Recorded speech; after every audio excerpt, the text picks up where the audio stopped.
বিসমিল্লাহির রহমানির রহিম। সমস্ত প্রশংসা সেই মহান আল্লাহর জন্য, যিনি আমাদের সৃষ্টি করেছেন, যিনি আমাদের কষ্ট দেখেন, যিনি আমাদের চোখের অশ্রু পর্যন্ত জানেন। দুরুদ ও সালাম বর্ষিত হোক আমাদের প্রিয় নবী, মানবতার শ্রেষ্ঠ আদর্শ হজরত মুহাম্মদ সাল্লাল্লাহু আলাইহি ওয়াসাল্লামের উপর। প্রিয় ভাই ও বোনেরা, আজকের এই কথাগুলো কোনো সাধারণ গল্প নয়। আজ আমরা এমন এক জীবনের কথা শুনব যে জীবন ছিল দুঃখে ভরা, কষ্টে ভরা, অপমান আর একাকিত্বে ভরা। তবুও সেই জীবন ছিল আল্লাহর সন্তুষ্টিতে পরিপূর্ণ। আজ আমরা শুনব আমাদের প্রিয় নবী মুহাম্মদ সাল্লাল্লাহু আলাইহি ওয়াসাল্লামের জীবনের সবচেয়ে কষ্টের অধ্যায়। এই ভিডিওটি শেষ পর্যন্ত মন দিয়ে শুনবেন। ইনশাআল্লাহ আপনার জীবনের কষ্টগুলো হালকা হয়ে যাবে। নবুয়তের শুরুতেই নবী সাল্লাল্লাহু আলাইহি ওয়াসাল্লাম যখন আল্লাহর একত্বের দাওয়াত দিতে শুরু করলেন, তখন মক্কার মানুষ তাকে গ্রহণ করেনি। যাদের মাঝে তিনি বড় হয়েছেন, যাদের তিনি সত্যবাদী হিসেবে পরিচিত ছিলেন, তারাই তাকে বলতে লাগলো মিথ্যাবাদী, পাগল, জাদুকর। কাবা শরীফের পাশে দাঁড়িয়ে যখন তিনি নামাজ পড়তেন, তখন তার উপর উটের নাড়ি ভুঁড়ি নিক্ষেপ করা হতো। পথ চলতে চলতে তার দিকে ময়লা ছুঁড়ে মারা হতো। অথচ তিনি কোনো প্রতিশোধ নেননি। তিনি শুধু চুপ করে থাকতেন, আকাশের দিকে তাকিয়ে থাকতেন আর আল্লাহর কাছে সাহায্য চাইতেন। ভাবুন একবার, আজ আমরা কেউ একটু অপমানিত হলেই রেগে যাই, সম্পর্ক ভেঙে দিই, বদলা নিতে চাই। আর নবী সাল্লাল্লাহু আলাইহি ওয়াসাল্লাম দিনের পর দিন সব সহ্য করেছেন।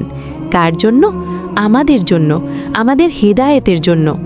এরপর এলো সেই বছর যাকে ইতিহাস বলে আমুল হুজন, দুঃখের বছর। এই বছরই নবী সাল্লাল্লাহু আলাইহি ওয়াসাল্লাম হারালেন তার সবচেয়ে বড় দুই আশ্রয়।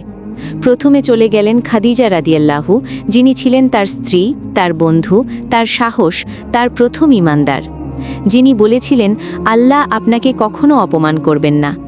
তার কিছুদিন পরই চলে গেলেন আবু তালিব, যিনি তাকে সামাজিকভাবে রক্ষা করতেন। এই দুইজন চলে যাওয়ার পর নবী সাল্লাল্লাহু আলাইহি ওয়াসাল্লাম হয়ে গেলেন একদম একা। না ছিল পারিবারিক আশ্রয়, না ছিল সামাজিক নিরাপত্তা। আজ আপনি যদি মনে করেন আপনি একা, কেউ আপনাকে বোঝে না, তাহলে মনে রাখবেন নবী সাল্লাল্লাহু আলাইহি ওয়াসাল্লামও একা ছিলেন।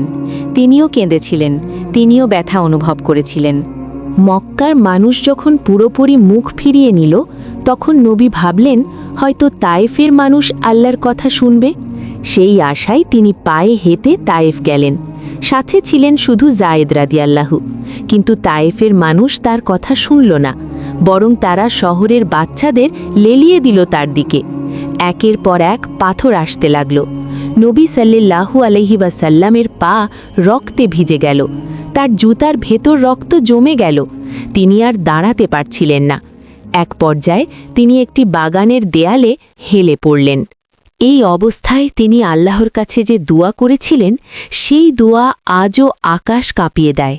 তিনি বলেছিলেন, হে আল্লাহ, আমি আমার দুর্বলতা, আমার অসহায়ত্ব তোমার কাছে পেশ করছি। যদি তুমি আমার উপর অসন্তুষ্ট না হও, তবে এই কষ্ট আমার জন্য কিছুই না।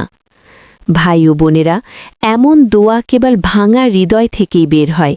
এমন দোয়া সেই মানুষই করতে পারে যার ঈমান পাহাড়ের মতো শক্ত। এই সময় আল্লাহ তাআলা জিব্রাইল আলাইহিসসালামকে পাঠালেন।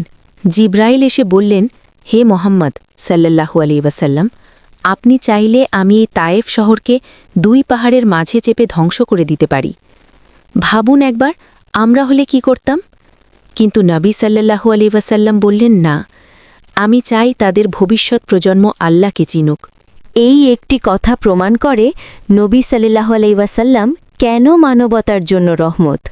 তিনি প্রতিশোধ চাননি, তিনি ধ্বংস চাননি, তিনি চেয়েছিলেন হেদায়াত। আজ ইতিহাস সাক্ষী, তায়েফ ধ্বংস হয়নি, বরং তায়েফ থেকেই একদিন ইসলামের আলো ছড়িয়ে পড়েছে।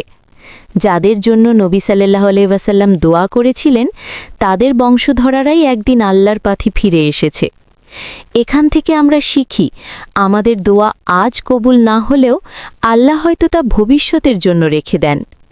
প্রিয় ভাই ও বোনেরা, নবী সাল্লাল্লাহু আলাইহি ওয়াসাল্লামের এই জীবন থেকে আমরা শিখি ধৈর্যই প্রকৃত শক্তি। ক্ষমা দুর্বলতা নয়, বরং ঈমানের সৌন্দর্য। আল্লাহ কখনো তার বান্দাকে একা ছেড়ে দেন না। নবীর পথে চলা মানেই পরীক্ষা, কিন্তু সেই পরীক্ষার শেষে রয়েছে শান্তি। আজ আপনি যদি জীবনে কষ্ট পান, যদি মানুষ আপনাকে অবহেলা করে, যদি আপনি রাতে একা কাঁদেন, তাহলে এই কথা মনে রাখবেন, নবী সাল্লাল্লাহু আলাইহি ওয়াসাল্লামও কেঁদেছিলেন, কিন্তু তিনি আল্লাহর ওপর ভরসা ছাড়েননি। আপনিও ছাড়বেন না। আল্লাহ সব দেখছেন, সব শুনছেন। হে আল্লাহ, আমাদের ধৈর্য দান করুন, আমাদের ঈমানকে মজবুত করুন, আমাদের জীবনকে নবী মুহাম্মদ সাল্লাল্লাহু আলাইহি ওয়াসাল্লামের সুন্নাহ অনুযায়ী গড়ে তোলার তাওফিক দিন। আমিন। প্রিয় দর্শক, যদি এই কথাগুলো আপনার হৃদয়ে একটু হলেও শান্তি এনে দেয়, তাহলে ভিডিওটি লাইক করুন, ইসলামিক জীবন চ্যানেলটি সাবস্ক্রাইব করুন, আর এই ভিডিওটি অন্যদের সাথে শেয়ার করুন। হয়তো আপনার একটি শেয়ার কারো জীবন বদলে দিতে পারে। আল্লাহ হাফেজ।